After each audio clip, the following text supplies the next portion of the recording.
खेसारी जी, आपने क्या कुछ मदद मांगी है मुख्यमंत्री नीतीश कुमार और तमाम मंत्रीगण से? बशर्ते मैंने यही मदद मांगी है कि देखिए, पर्सनल चीजें पे अगर मुझे कोई कुछ बोलता है तो मुझे प्रभाव नहीं पड़ता है, क्योंकि मैं बहुत 24 घंटा काम करता हूँ। मैं सोचता हूँ कि चलो ठीक है, कोई बात नहीं, मेरे को बोल रहा है ठीक है, लेकिन अब बात मेरे घर परिवार तक, मेरी बेटी के ऊपर, मेरे वाइफ के ऊपर, मेरे माँ के ऊपर, अब सोशल साइड से कोई गाली दे, और एक दिन की ये बात नहीं है। मुझे लगता है कि मैं 1.5 साल से कहीं ना कहीं परेशान हूँ कुछ लोगों से, लेकिन अब हद हो गया है कि अब कोई मेरे परिवार को रेप करने की धमकी दे।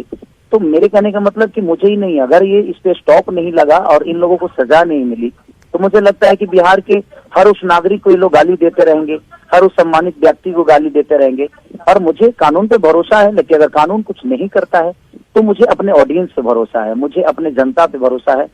आप जैसे पत्रकारों पे भरोसा है, जो समाज के आईना है। तो मुझे पता है कि आप लोग मेरे साथ इंसाफ करेंगे और मेरे साथ इंसाफ होगा, क्योंकि देखिए ये आज की बात नहीं है। अगर इनका मन ऐसे ही बढ़ता रहा तो मुझे लगता है कि भोजपुरी और बर्बाद होने में टाइम नहीं लगेगा। खेसारी जी, क्योंकि यूट्यूबर गौतम सिंह का नाम सामने आया है, क्या आप उन्हें निजी तौर पर भी जानते हैं? जी नहीं, मैं उनको निजी तौर पे कभी ना कभी बात किया उनसे, और ना ही मेरा उनसे कोई लेना देना है, और ना ही कभी मैं उनसे मिला हूँ, और ना ही कभी उनसे मिलने की प्रयास की मैंने, क्योंकि मेरे पास काम इतना है कि मैं उसी में उलझा रहता हूँ। अपने बीवी बच्चों के साथ खुश रहता हूँ। मैं अपने फैन को प्यार हमेशा कोशिश करता हूँ जो उनके अपने अच्छे संगीत से, अच्छे काम से उनको हमेशा मोहब्बत मिले और उनको मैं मोहब्बत दूं।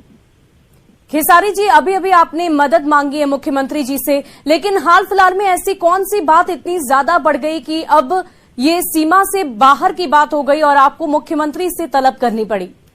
देखिए, मुझे लगता है कि समाज की आईना जो होती है वो पत्रकारिता होती है, एक न्यूज रिपोर्टर होता है और अखबार होता है।